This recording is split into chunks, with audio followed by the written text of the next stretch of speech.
There are a million chili recipes out there. So you know, if I'm gonna put one together, it's gotta be darn good. And this one delivers. It's smoky, spicy, and packed with the 3 Bs: bacon, beef, and beans. I know, some people don't like beans in their chili, but whether you're team beans or not, this chili hits the spot and is so darn good. In a large Dutch oven, add chopped bacon. Cook until it's done. Then you're going to remove the bacon, setting it aside for later and keeping the grease inside the pan. Now you're going to take about 3 tablespoons of that bacon grease and put it in a dish, reserving that for later. Next, you're going to cut a chuck roast into bite-sized pieces, removing any of the extra unwetted fat. The key to making this chili so good is layering the flavor. So we're going to start with browning the chuck roast in that bacon grease. Add a couple pinches of salt, and once the beef is nicely browned, you're going to remove it from the pan and set it aside. Now you're going to take that reserved bacon grease and add it back to the pan. Then add onions, red bell pepper, green bell pepper, and garlic.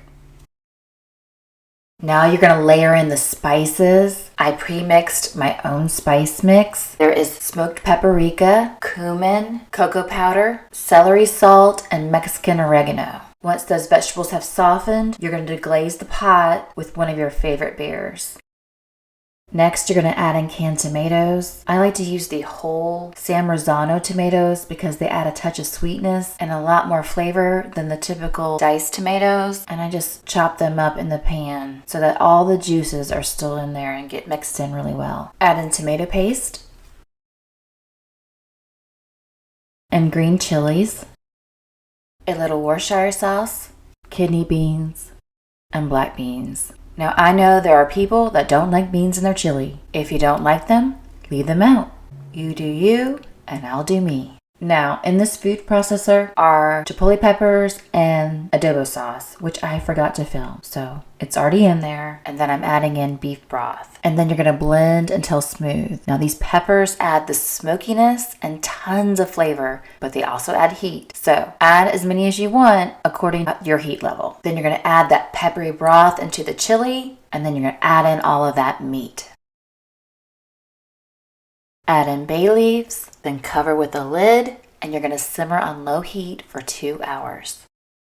Then voila, you have amazing chili. It's going to be smoky, rich, and it's going to be flavorful. Look, it's a little more work than the typical chili, but it's going to be so worth it.